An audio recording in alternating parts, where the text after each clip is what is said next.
Câmara do Rio aprovou em segunda discussão o projeto de lei que obriga os postos de combustível e lojas de conveniência da cidade a fornecerem gratuitamente a seus empregados equipamentos de proteção individual durante a pandemia de coronavírus. O texto foi encaminhado para a sanção do prefeito Marcelo Crivella.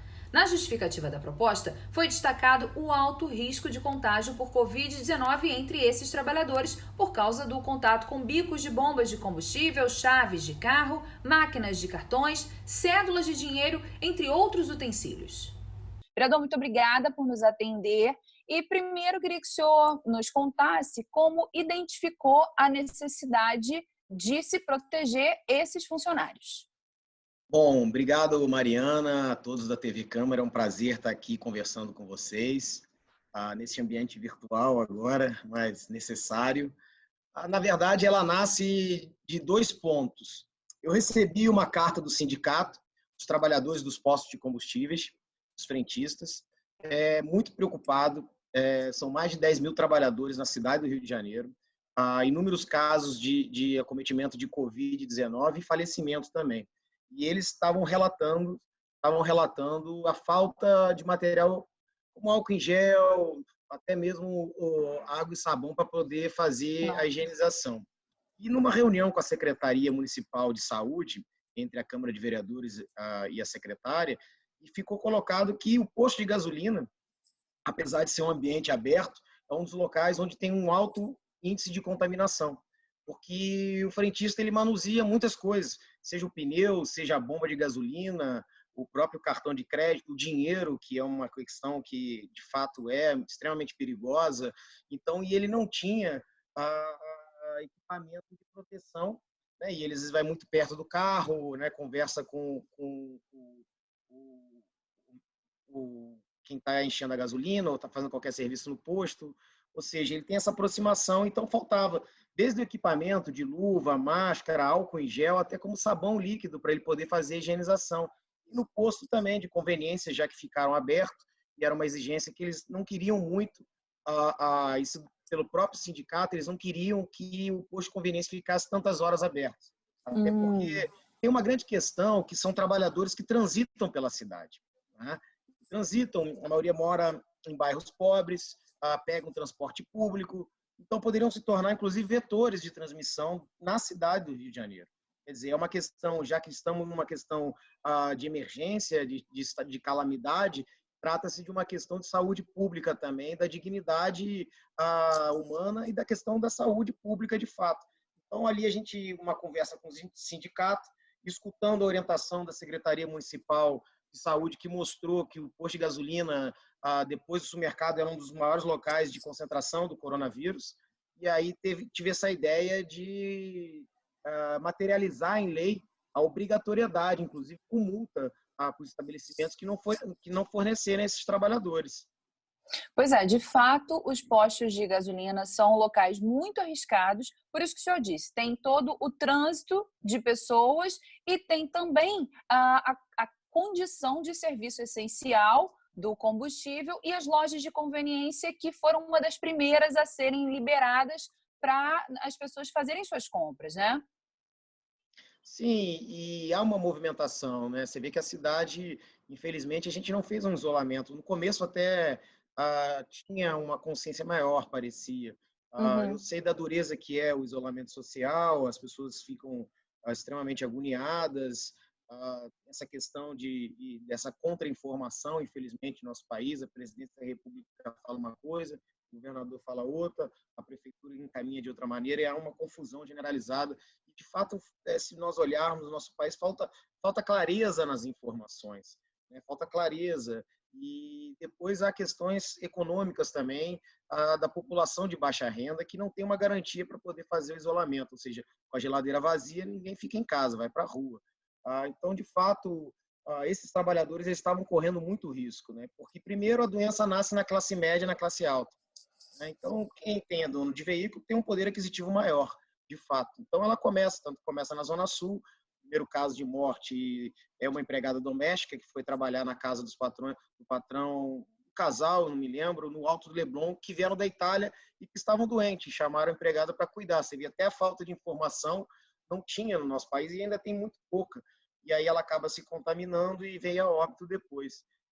O que fica evidente é que, como se dá na classe média, na classe alta, claro, quem possui carro consegue ainda fazer esse deslocamento por carro, vai no posto de combustível, compra alguma coisa na loja de conveniência, vira um transmissor com clareza, no dinheiro, no cartão, seja para encher o pneu, no bico do pneu ou na bomba, o contato direto com o frentista.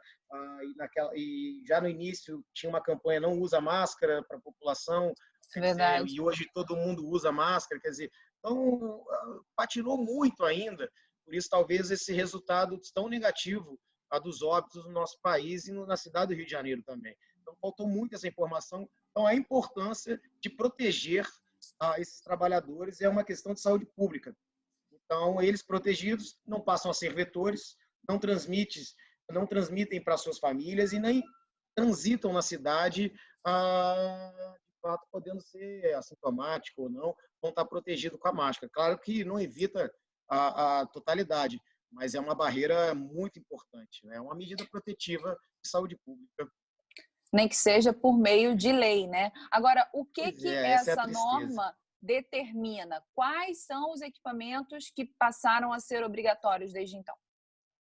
É luva, aquela luva cirúrgica, né? Uhum. A máscara e o álcool gel e o sabão líquido para que possa fazer higienização nos toaletes, lá onde eles trocam as roupas, né? Porque ali há um grau de contaminação também, onde você faz a troca da roupa, né? Como um hospital, quando o Nossa, médico vai claro. tirar a roupa. Então, ali é um local, então precisa ter uma higienização de fato.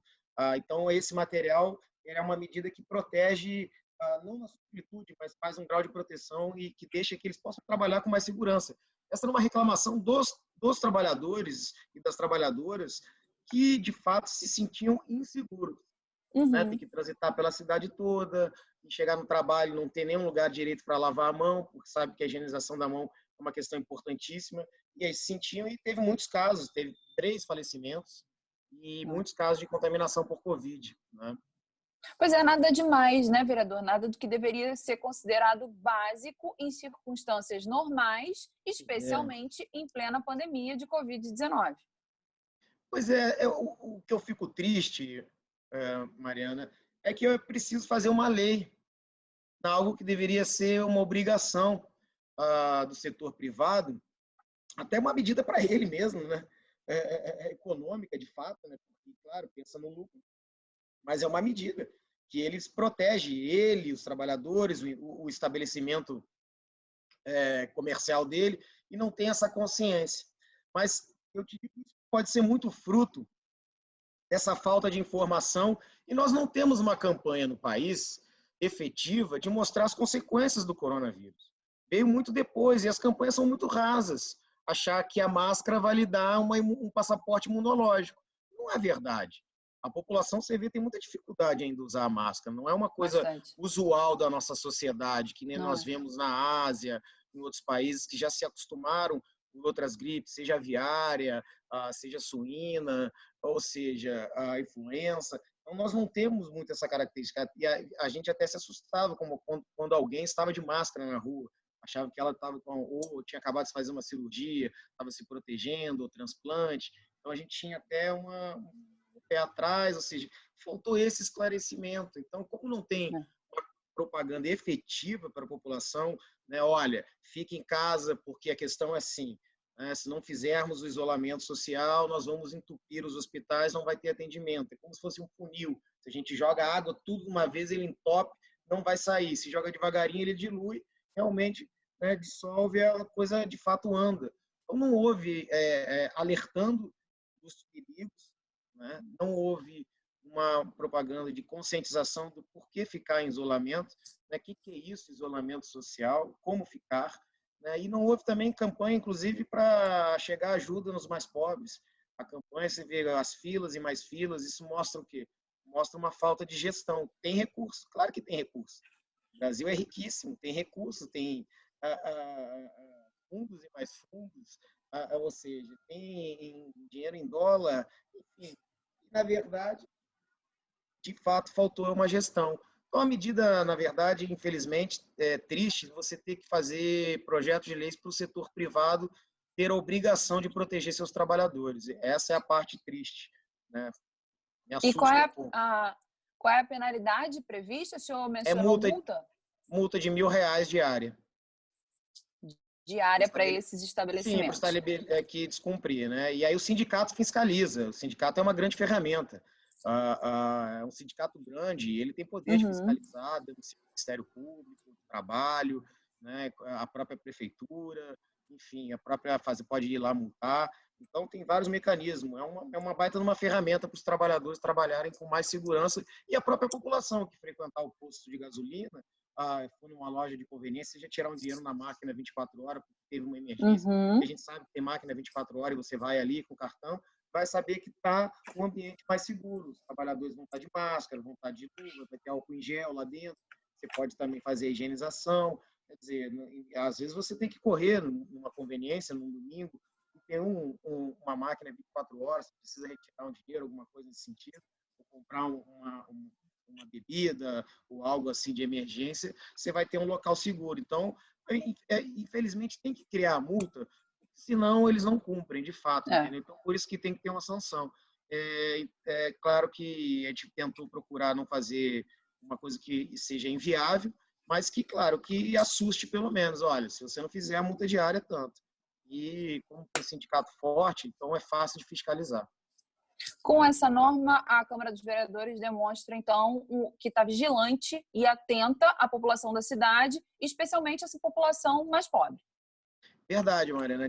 A Câmara tem trabalhado muito até em comparação às outras câmaras, tem ajudado muito a Prefeitura, inclusive com recursos próprios para a saúde.